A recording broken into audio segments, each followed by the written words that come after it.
Assalamualaikum warahmatullahi wabarakatuh. Pada pertemuan hari ini kita akan membahas tentang macam-macam sediaan tablet. Jadi untuk macam-macam sediaan tablet itu ada beberapa modifikasi sediaan tablet. Yang pertama adalah tablet effervescent, kemudian tablet kunyah, tablet hisap, tablet sublingual atau tablet bukal, kemudian ada tablet vaginal dan juga tablet rektal. Kita akan membahas satu persatu. Kita mulai dari tablet effervescent. Jadi effervescent itu didefinisikan sebagai timbulnya gas dari cairan sebagai hasil dari reaksi kimia. Tablet kempa effervescent digunakan dalam beberapa produk obat seperti antasida, analgesik, suplemen nutrisi, kalsium, dan beragam vitamin. Untuk tablet effervescent itu tidak ditelan sebelum disolusi. Jadi tablet akan terdisolusi dulu dalam air, kemudian baru dapat dikonsumsi atau diminum. Effervescent menyediakan zat aktif dalam bentuk larutan dengan ketersediaan hayati yang terjamin bagi orang yang sulit menelan tablet. Jadi mungkin untuk kasus-kasus tertentu seseorang sulit untuk menelan tablet, maka sediaan effervescent ini menjadi salah satu bentuk sediaan yang dapat digunakan. Kemudian bahan baku effervescent. Jadi sebelumnya kita sudah pernah mempelajari tentang bahan-bahan tambahan dalam tablet atau dalam tablet konvensional. Nah, untuk effervescent sendiri terdapat bahan-bahan khusus yang digunakan untuk membuat atau memproduksi sediaan effervescent. Yang pertama adalah sumber asam. Sumber asam yang dapat digunakan dalam bahan baku effervescent itu salah satunya adalah asam sitrat. Jadi asam ini umum digunakan, dapat mengalir dengan bebas, bersifat sangat higroskopis, dan mengabsorpsi lembab yang signifikan. Kemudian juga ada asam tartrat yang banyak digunakan sebagai sumber asam dalam effervescent. Asam tartrat ini lebih mudah larut dan lebih higroskopis daripada asam sitrat, membentuk karbon dioksida yang lebih banyak pada keadaan stoikiometri, tetapi waktu disintegrasinya lebih lama. Kemudian ada juga asam malat yang sifatnya higroskopis, mudah larut, memiliki rasa asam yang tidak menyengat seperti asam sitrat. Selain ada asam, juga ada sumber basa bikarbonat.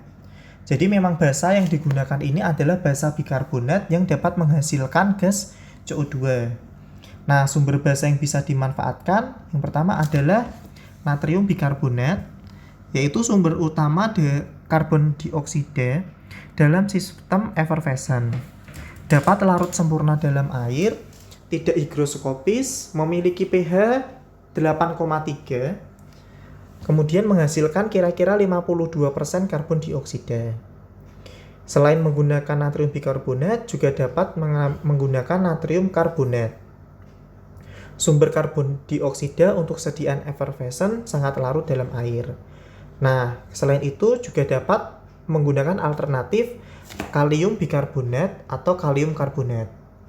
Nah, kedua bahan ini bisa sebagai sumber karbon dioksida jika sumber natrium tidak dikehendaki dan perlu dibatasi. Contohnya pada antasida. Kemudian pembentukan garam effervescent.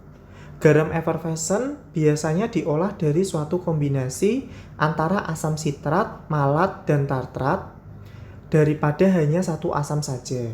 Jadi ini bisa dikombinasi 2 atau 3 asam sekaligus.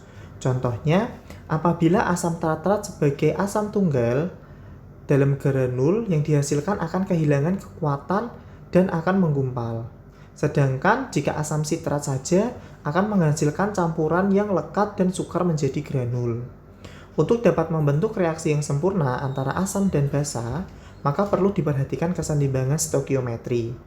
Jadi stoikiometri itu reaksi sempurna antara asam dan basa yang dihasilkan dari effervescent. Ini reaksi antara asam sitrat dan tartrat dengan natrium bikarbonat. Yang pertama, di sini ada molekul asam sitrat. Kemudian molekul asam sitrat ini mengikat air. Kemudian ada molekul Na bikarbonat membentuk natrium sitrat, air, dan CO2 yang menjadi gas. Nah, jadi dibutuhkan 3 molekul natrium bikarbonat untuk menetralkan 1 molekul asam sitrat. Kemudian yang kedua, di sini ada reaksi antara asam tartrat, kemudian ada natrium bikarbonat, hasilnya adalah natrium tartrat, kemudian ada air dan CO2. Nah, CO2 ini yang akan menghasilkan gas. Nah, dalam reaksi tersebut dibutuhkan 2 molekul natrium bikarbonat untuk menetralkan 1 molekul asam tartrat. Nah, dari sini dapat dihitung persamaan stokiometrinya, sehingga kita bisa menetralkan seluruh asam menggunakan basa.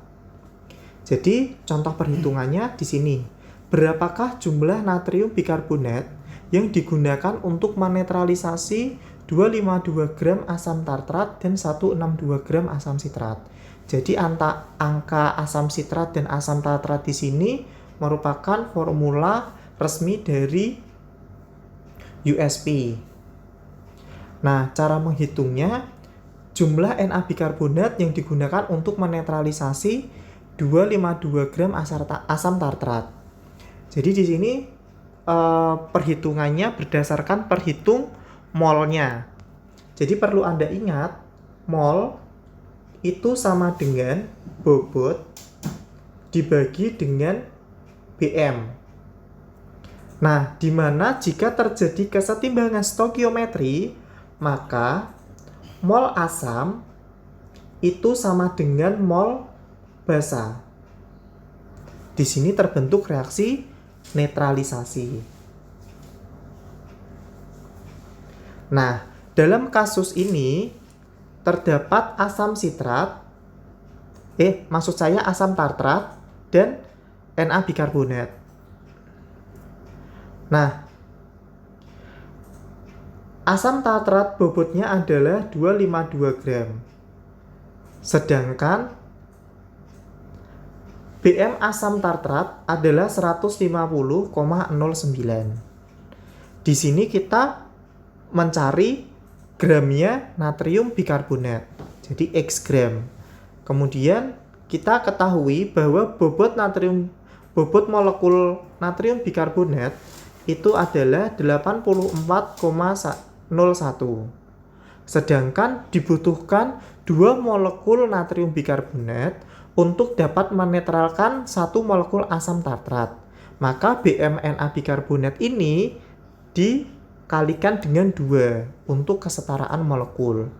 Sehingga dapat disimpulkan bobot natrium bikarbonat yang digunakan untuk menetralkan yaitu 282,1 gram. Nah, cara perhitungan ini juga kita bisa terapkan dalam menetralisasi asam sitrat. Untuk bobot asam sitrat yang digunakan adalah 162 gram.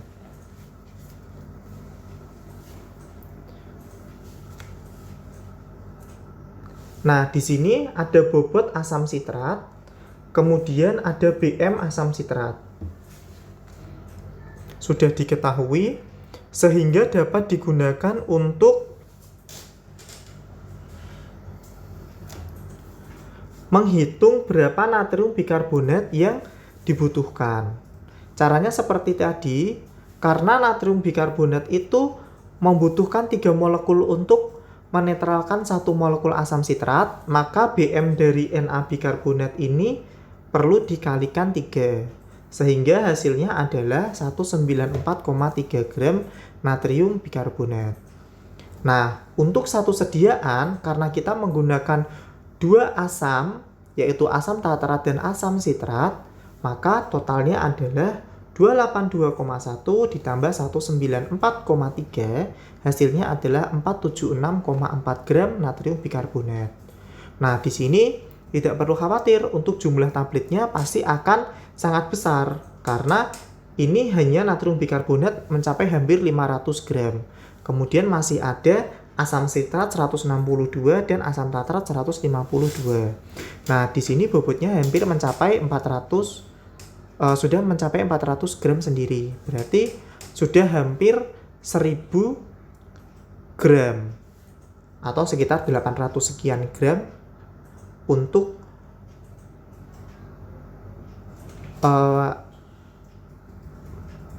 bobot dari asam dan basa tersebut.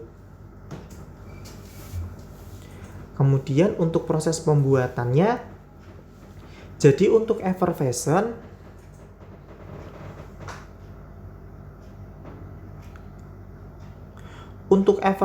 sendiri perlu kondisi lingkungan yang khusus, yaitu suatu ruangan dengan kelembapan relatif yang maksimum 25% dan suhu ruang terkendali 25 derajat Celcius atau kurang.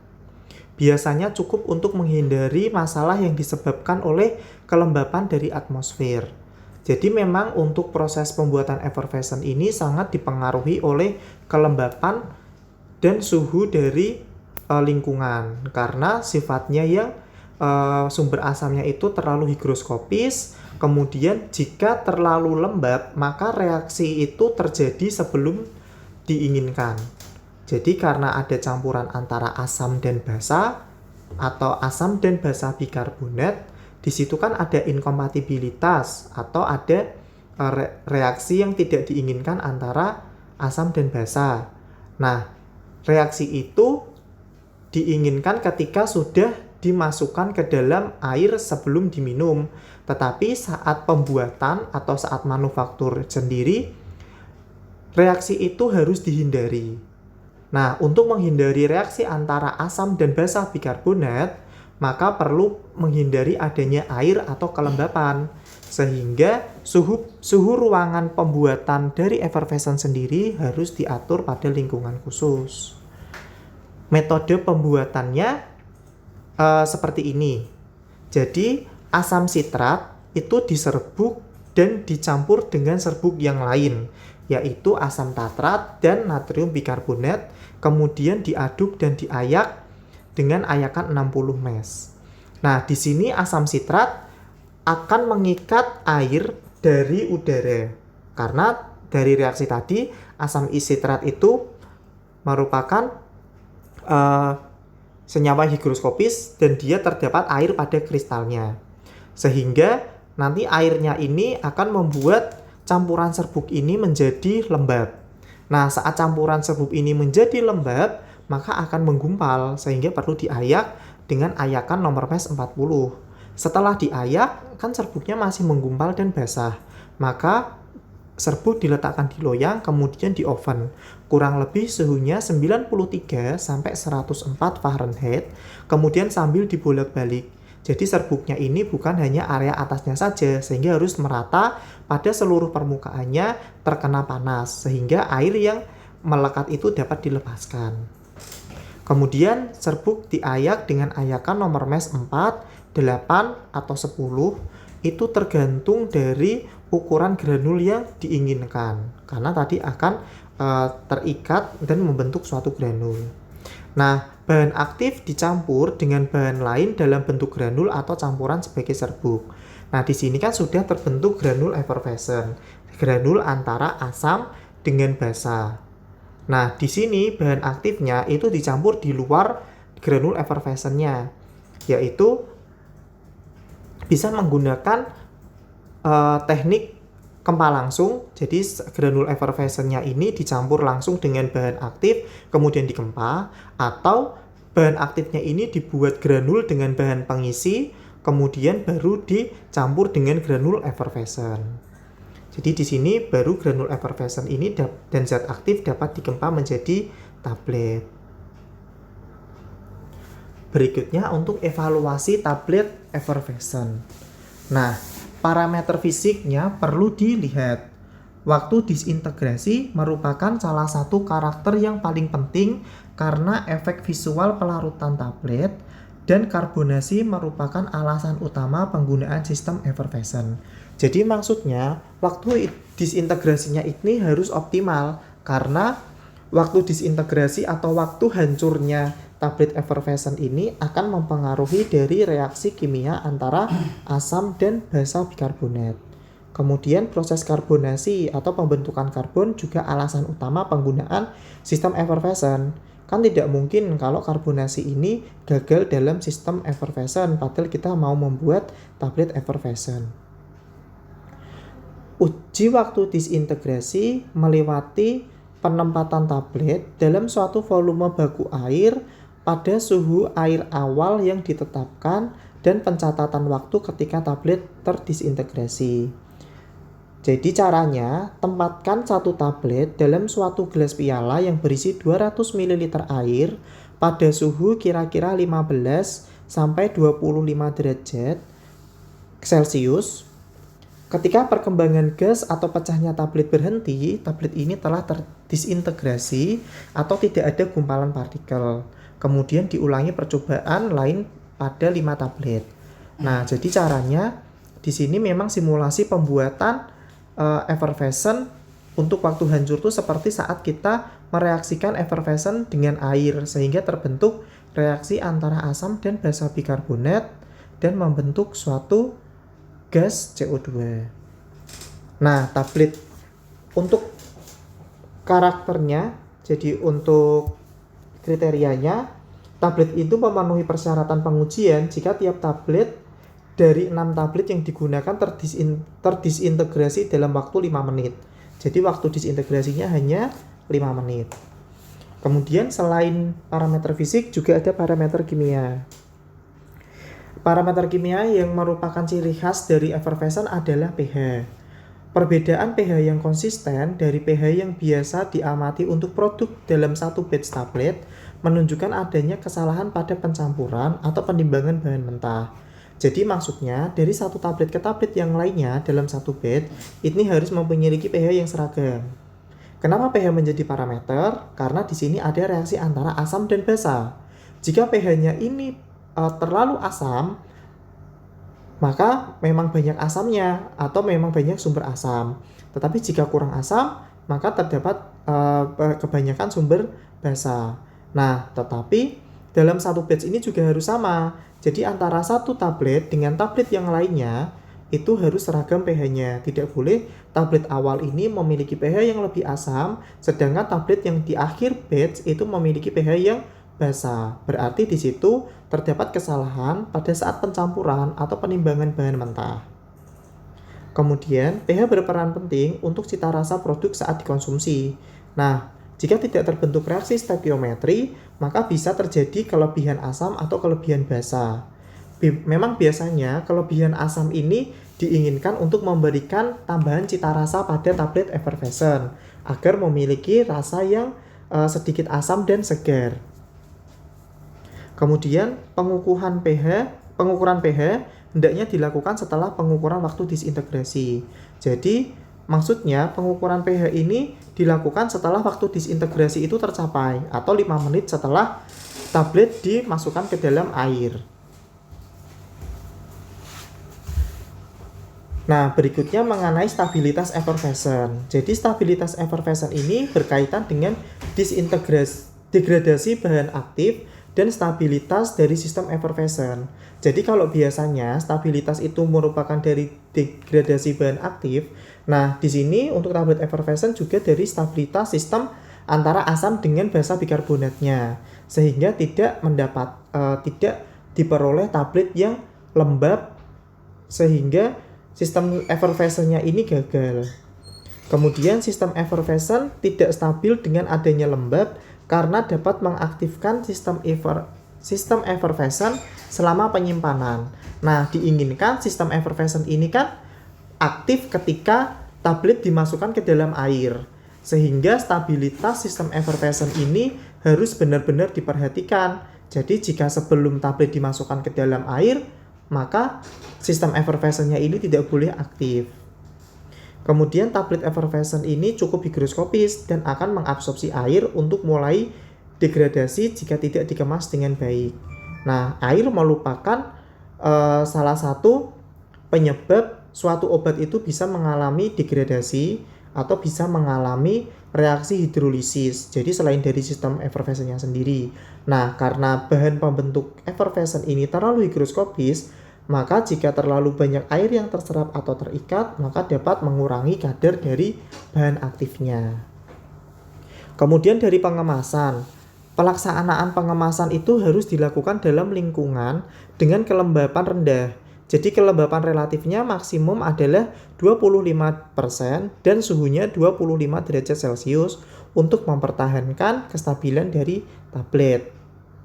Nah, jadi dari proses awal, dari proses setelah granul effervescent itu terbentuk, maka suhu lingkungannya itu sudah harus mencapai suhu kelembapan relatif dan suhu yang optimal.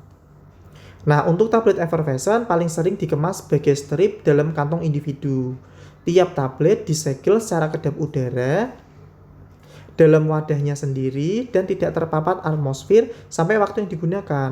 Jadi memang kalau sebelum mau digunakan, maka sebagian tablet effervescent masih dalam strip. Biasanya dipilih bahan aluminium yang dilaminasi untuk menghindari adanya air yang masuk ke dalam sediaan. Berikutnya, kita akan membahas tablet kunyah. Tablet kunyah dimaksudkan untuk dikunyah, memberikan residu dengan rasa enak dalam rongga mulut, mudah ditelan, dan tidak meninggalkan rasa pahit atau tidak enak. Jenis tablet ini diformulasikan untuk anak, terutama formulasi vitamin, antasida, dan antibiotik tertentu. Penggunaan manitol, sorbitol, atau sukrosa sebagai pengikat dan pengisi. Mengandung pewarna dan pengaroma untuk menambah atau meningkatkan penampilan dan cita rasa. Ini terdapat keuntungan dan keterbatasan dari tablet kunyah. Jadi, tablet kunyah ini memiliki ketersediaan hayati yang baik karena tablet ini sudah hancur dalam rongga mulut sebelum ditelan. Kemudian kenyamanan pasien. Jadi jika memang pasiennya susah untuk menelan, maka tablet kunyah ini dapat diberikan kepada pasien tersebut. Kemudian dapat digunakan sebagai pengganti bentuk sediaan cair jika diperlukan permulaan kerja obat atau onset yang cepat. Jadi mungkin sediaan cair ini kan memerlukan biaya manufaktur yang lebih, kemudian memerlukan kestabilan yang kurang. Nah, jika memang tidak mungkin dilakukan sediaan cair, bisa dilakukan pembuatan tablet kunyah.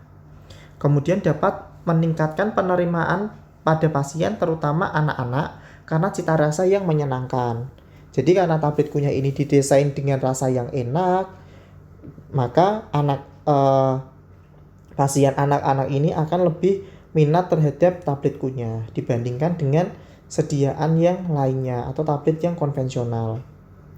Kemudian keterbatasannya adalah jika terdapat zat aktif yang buruk rasanya. Nah, jika zat aktifnya ini memiliki rasa yang kurang enak, maka susah untuk membuat tablet kunyah. Kemudian zat aktif dengan konsentrasi dosis tinggi memberikan kendala yang signifikan untuk formulator. Karena jika dosisnya terlalu tinggi, maka tablet kunyah ini susah dibentuk jika obatnya itu memiliki rasa yang kurang enak. Karena kebanyakan obat konvensional itu memiliki rasa yang kurang menyenangkan. Kemudian faktor yang perlu diperhatikan dalam pembuatan tablet kunyah. Yang pertama sudah pasti adalah cita rasa, karena ini merupakan tablet kunyah. Ada 4 tipe cita rasa standar, yaitu asin, asam, manis, dan pahit. Istilah penambahan rasa atau flavor pada umumnya dihubungkan dengan perasaan atau sensasi gabungan tertentu dari cita rasa dan aroma. Kemudian untuk aroma adalah bau yang menyenangkan. Contohnya, tablet kunyah dengan aroma jeruk diformulasi dengan baik memiliki rasa manis dan asam dengan aroma jeruk segar. Jadi untuk aroma ini sangat berhubungan dengan cita rasa. Mungkin untuk cita rasa yang diinginkan hanyalah cita rasa manis atau mungkin kombinasi antara manis dengan asam. Nah, cita rasa ini juga akan didukung dengan adanya aroma yang sesuai. Kemudian, raba mulut dan mampu kunyah. Keadaan yang mudah dikunyah tanpa tenaga mengunyah dan tanpa rasa getah, lengket, rasa kapur, atau berpasir yang tidak diinginkan dan dirangkai dengan sensasi menyenangkan di mulut. Istilah raba mulut dikaitkan dengan jenis sensasi atau sentuhan yang dihasilkan suatu tablet pada produk waktu dikunyah. Nah, rasa berpasir misalnya kalsium karbonat atau tekstur bergetah tidak dikehendaki. Sedangkan sensasi sejuk dan dingin dari manitol dan tekstur halus lebih disukai. Nah, raba mulut ini memang tidak masuk ke dalam cita rasa, tetapi sensasi ini kadang membuat pasien tidak menyukai penggunaan obat dengan cara tablet kunyah. Contohnya adalah antasida. Kadang pasien itu langsung menelan tablet antasida tanpa mengunyah karena rasanya yang seperti kapur. Kemudian pasca efek. Pasca efek yang paling umum dari senyawa adalah efek ikutan. Jadi mungkin pasca efek ini setelah setelah pasien mengkonsumsi tablet kunyah kemudian ditelan dan ada sisa-sisa dari rasa yang tertinggal. Contohnya pada garam besi atau ferrosulfat itu dapat meninggalkan rasa ikutan seperti berkarat. Dan sakarin dalam jumlah besar itu cenderung meninggalkan rasa pahit walaupun manis di awal. Kemudian evaluasi sediaan tablet kunyah. Yang pertama adalah friabilitas. Biasanya dikehendaki friabilitas 1% untuk tablet konvensional. Sedangkan untuk sediaan tablet kunyah, nilai friabilitas ini boleh mencapai 4%. Kemudian disintegrasi. Jadi memang uji ini tidak tepat untuk tablet kunyah karena tablet ini dikunyah sebelum ditelan. Tetapi pada pasien tertentu sering menelan tablet kunyah langsung tanpa dikunyah. Nah, itu sering terjadi pada pasien-pasien yang mengkonsumsi antasida.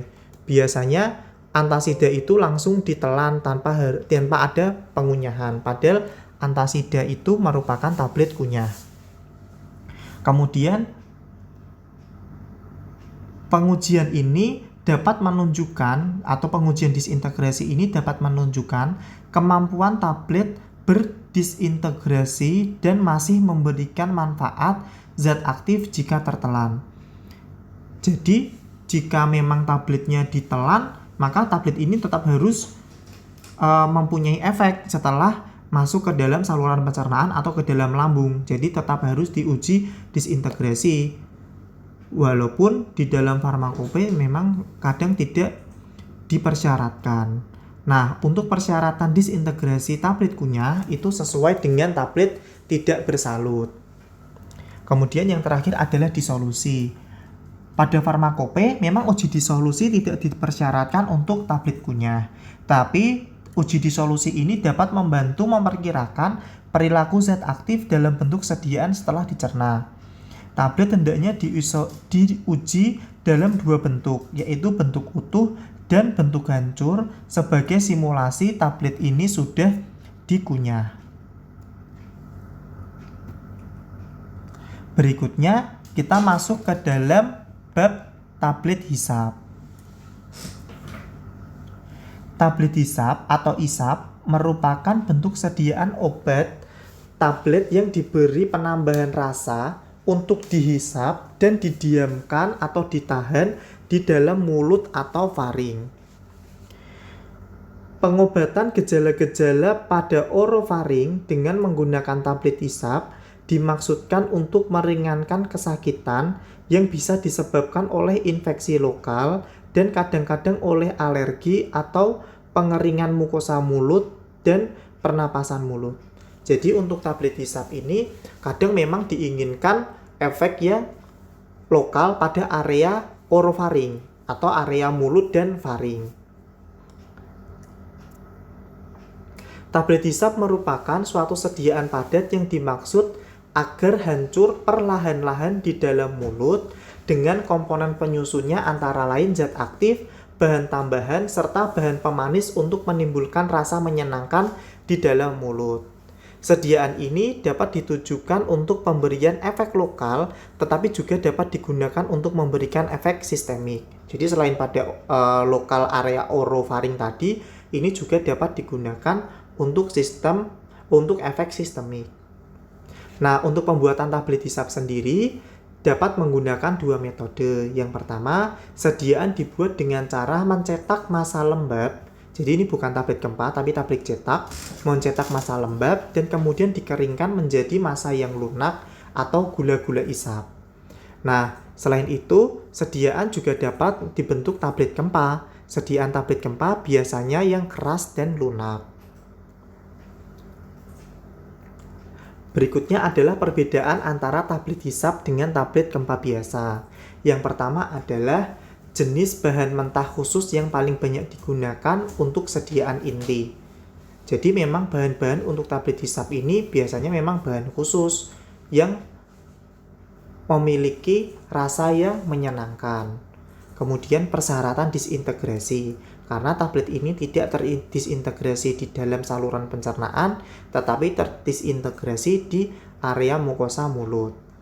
Kemudian pertimbangan tekanan dan granulasi tablet dalam pembuatan tablet hisap gempa dikaitkan dengan diameter dan ukuran tablet.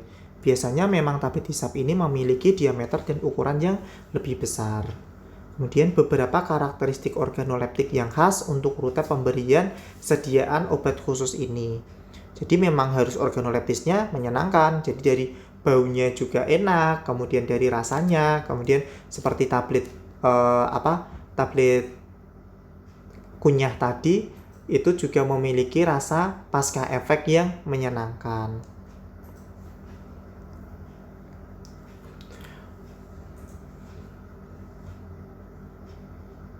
Jadi untuk tablet hisap ini dapat dibuat dengan teknik granulasi basah atau metode gempa langsung. Tablet hisap merupakan tablet khas yang bekerja pada selaput mukosa mulut dan faring. Jadi biasanya memiliki diameter besar, yaitu antara 5/8 sampai 3/4 inci dengan rentang bobotnya itu 1,5 sampai 4 gram. Kemudian memiliki kekerasan sekitar 30 sampai 50 kg inci persegi agar dapat melarut dengan lambat, kira-kira 5 sampai 10 menit dan memiliki daya tarik organoleptik sama dengan hard candy atau permen keras. Jadi seperti menghisap permen. Ini adalah beberapa bahan yang dapat digunakan sebagai dasar atau pembawa tablet hisap. Yang pertama adalah pembawa dasar gula. Contohnya bisa menggunakan sukrosa, dextrosa, maltodextrin, sugar tab, atau honey tab. Kemudian ada juga pembawa dasar bebas gula. Jadi ini bahan-bahan lain yang memiliki rasa yang manis seperti manitol, sorbitol, PEG 6000 dan 8000.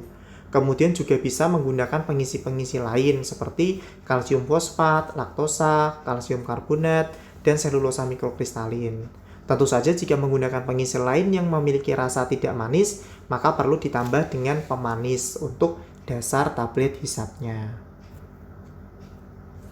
Nah, setelah tablet hisap, kemudian kita akan membahas tentang tablet khusus.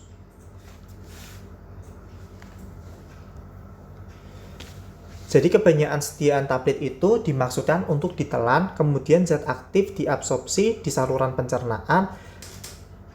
Namun, beberapa jenis tablet khusus digunakan dengan cara lain. Jadi seperti tadi, meskipun tablet hisap, tablet kunyah, effervescent itu tidak langsung ditelan, tetapi pada akhirnya tablet-tablet tersebut tetap ditelan. Nah, untuk tablet khusus ini, untuk mendapatkan efek, tablet ini tidak perlu untuk ditelan. Jadi kebanyakan diabsorpsi melalui mukosa dan dengan cara pemberian atau penggunaan yang lain. Contoh tablet khusus ini adalah sebagai berikut. Contohnya adalah sublingual, kemudian tablet bukal, tablet vaginal, juga ada tablet rektal. Untuk absorpsi melalui selaput mukosa oral, zat aktif yang diabsorpsi melalui selaput mukosa mulut yang memiliki banyak pembuluh darah itu dibawa melalui kapiler di bawah lidah atau sublingual atau juga kapiler bukal, yaitu rongga pipi antara selaput mukosa, pipi, dan gusi. Nah, obat ini langsung dibawa ke jantung dan sirkulasi arteri tanpa terlebih dahulu melewati hati. Rute ini, jadi rute sublingual dan bukal ini efektif apabila zat aktif yang diabsorpsi melalui saluran cerna itu dirusak oleh enzim hepatik, sehingga akan mempengaruhi ketersediaan hayatinya. Daerah sublingual dan bukal merupakan tempat yang baik untuk menahan tablet dalam waktu tertentu sampai cukup terjadinya absorpsi. Absorpsi zat aktif melalui selaput membran mukosa mulut merupakan difusi pasif dalam bentuk tak terionkan dari fase air ke fase lipid. Anda sudah membahas tentang ini kan, obat yang tak terionkan dan terionkan di farmasi fisika. Jadi akan terdapat hubungan langsung antara koefisien partisi lemah air dengan absorpsi zat aktif. pKa juga berhubungan dengan absorpsi pada selaput mulut, seperti pada saluran cerna. Zat aktif yang bersifat basa akan lebih baik ketika pH tempat obat dilepaskan itu dinaikkan. Dan zat aktif yang bersifat asam juga lebih baik kalau pH tempat zat aktifnya dilepaskan itu bersifat asam atau pH-nya rendah. Nah, ini bentuk obat bukal dan sublingual. Untuk menambah absorpsi, zat aktif untuk penggunaan sublingual dan bukal hendaknya diberikan dalam dosis kecil, biasanya tidak lebih dari 10-15 mg. Hendaknya zat aktif terionisasi atau dapat didapar dalam bentuk tablet agar dapat diabsorpsi yang memuaskan. Zat aktif hendaknya tidak memiliki rasa yang tidak menyenangkan, karena rasa yang buruk itu dapat merangsang air liur mengalir. Nah, padahal kan kita menginginkan obatnya ini langsung diabsorpsi pada area bukal ataupun sublingual. Jadi jika air liur ini banyak yang mengalir, maka obat ini akan larut ke dalam air liur dan akan tertelan masuk ke dalam saluran pencernaan. Oleh karena kurang nyaman digunakan, penggunaan produk melalui mukosa mulut biasanya hanya dibatasi oleh zat aktif dengan metode pemberian non-parenteral yang memuaskan. Jadi hanya untuk zat aktif tertentu saja yang memang pemberiannya itu lebih baik jika menggunakan sublingual ataupun bukal. Setelah obat bukal atau sublingual disisipkan dan berada pada kedudukannya, sebaiknya pasien itu menghindari antara makan, minum, mengunyah, dan berbicara untuk mempertahankan tablet berada pada tempatnya. Jadi kalau saat setelah menggunakan itu pasien makan, mengunyah, atau berbicara, itu bisa mempengaruhi posisi tablet. Penelanan air liur juga sebaiknya dihindari karena air liur yang mengandung zat aktif. Ini maksudnya karena air liurnya itu mengandung zat aktif, maka kalau tertelan zat aktifnya juga ikut tertelan sehingga zat aktifnya ini masuk ke dalam saluran pencernaan. Nah, ini adalah contoh obat yang dipasarkan sebagai tablet sublingual ataupun bukal dan perbandingannya atau setara dengan dosis oralnya. Dapat dibaca sendiri di sini yang ada ergoloid, ergotamin, isosobidinitrat, nitrogliserin, kemudian ada metil testosteron juga.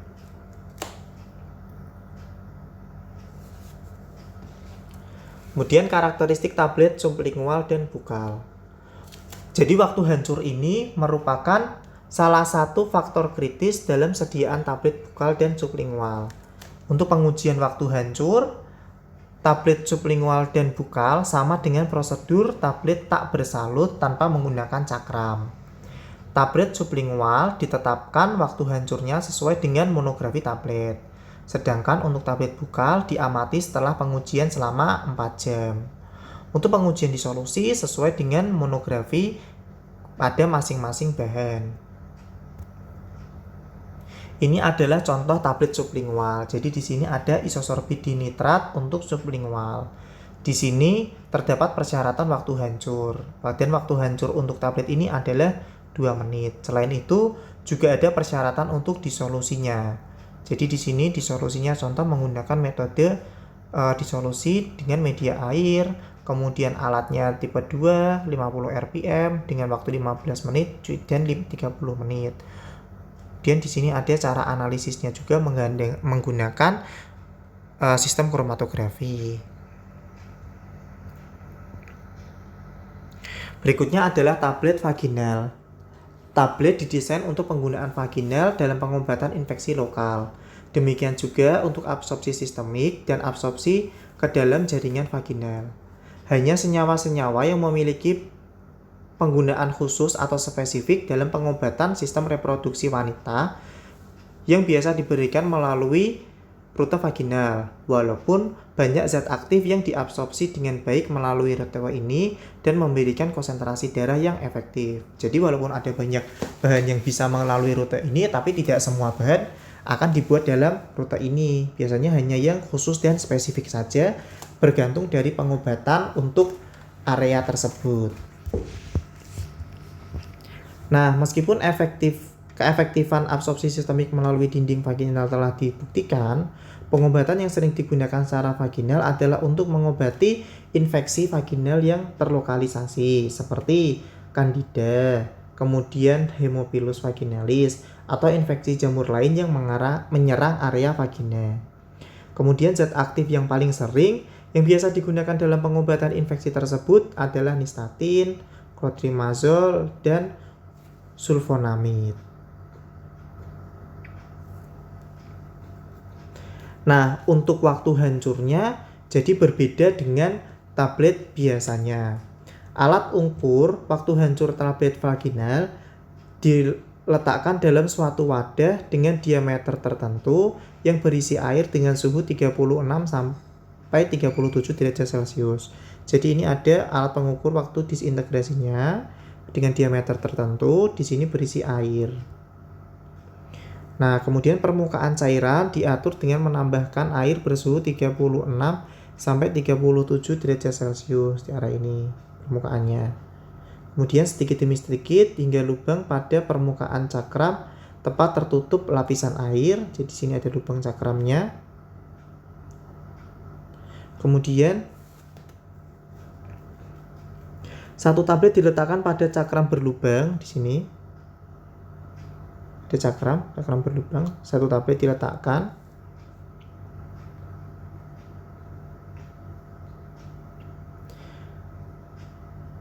Dan alat ditutup dengan lempeng kaca. Ini untuk lempeng kacanya area B.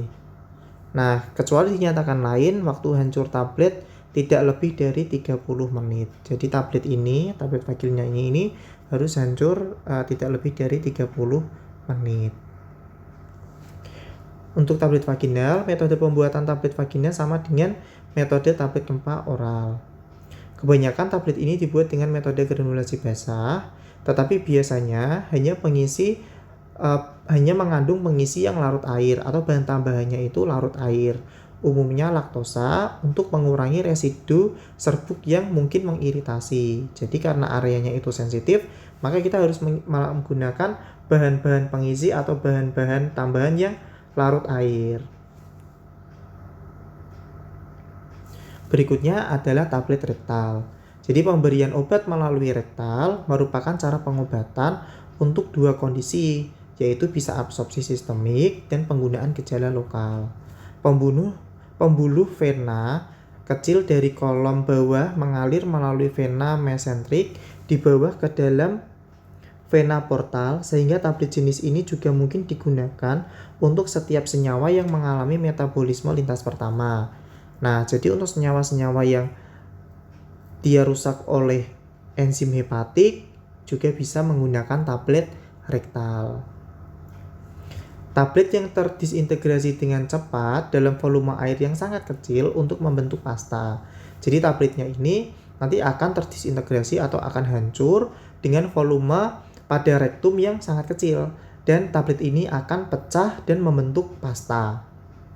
Tablet seperti ini yang terintegrasi di bawah kondisi statis dalam jumlah air yang hanya beberapa kali bobot tablet menyajikan zat aktif dalam satu bentuk untuk diabsorpsi yang setara dengan absorpsi dari suppositoria.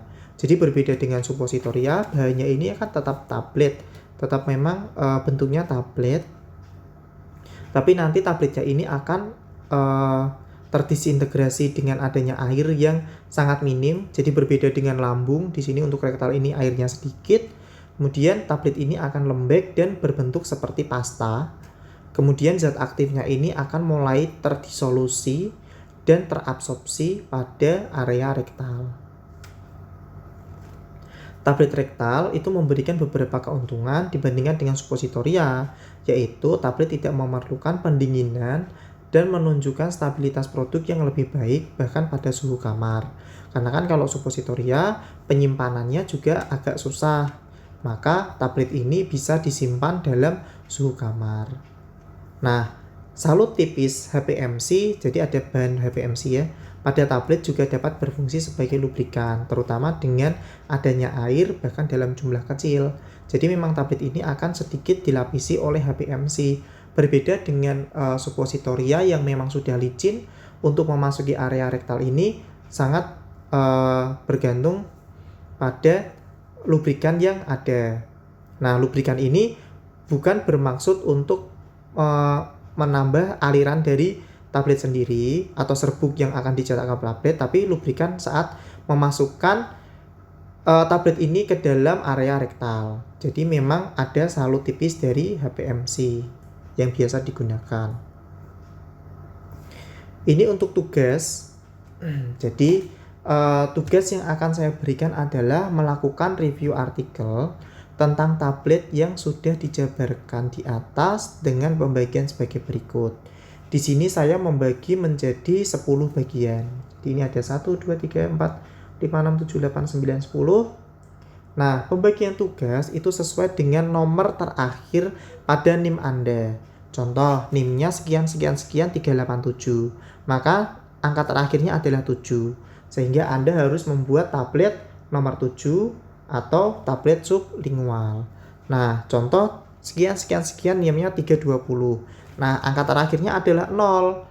Nah, maka Anda harus mengerjakan tablet nomor 0 atau nomor 10 ini, yaitu tablet vaginan. Nah, jadi tergantung dari NIM terakhir Anda, maka itu adalah tema Anda. Untuk review, itu minimal menggunakan 5 jurnal. Jadi Anda membandingkan 5 jurnal tentang tablet-tablet tersebut. Contoh, Anda membuat tablet effervescent. Nah, di situ ada 5 jurnal dengan pembagian 3 jurnal internasional dan 2 jurnal nasional. Silakan Anda bandingkan bagaimana penggunaan tablet effervescent-nya. Kemudian tugas itu dibuat dalam makalah, diketik dengan ukuran kertas A4, font Arial ukuran 11 spasi 1,5. Minimal katanya adalah 2000 kata. Untuk jurnal acuan silahkan dilampirkan. Jadi nanti akan saya buatkan pada Google Classroom untuk formnya. Nah, nanti Anda mengumpulkan makalah Anda dan juga mengumpulkan jurnal acuannya dari minimal 5 jurnal ini. Apakah boleh Anda menggunakan 10 jurnal? Tentu saja boleh, karena minimalnya hanya 5 jurnal. Dan 5 jurnal itu dibagi atas 3 internasional dan 2 nasional. Bagaimana jika 10 jurnal itu 3 internasional dan 7 nasional? Boleh, tapi kok tidak ideal. Kalau lebih baik kan 5 jurnal internasional, 5 jurnal nasional. Tetapi tidak akan berpengaruh terhadap nilai kalian jika memang kalian hanya menggunakan reviewnya minimal 5. Tetapi jika lebih banyak, maka lebih baik. Sekian materi hari ini. Terima kasih atas perhatiannya. Wassalamualaikum warahmatullahi wabarakatuh.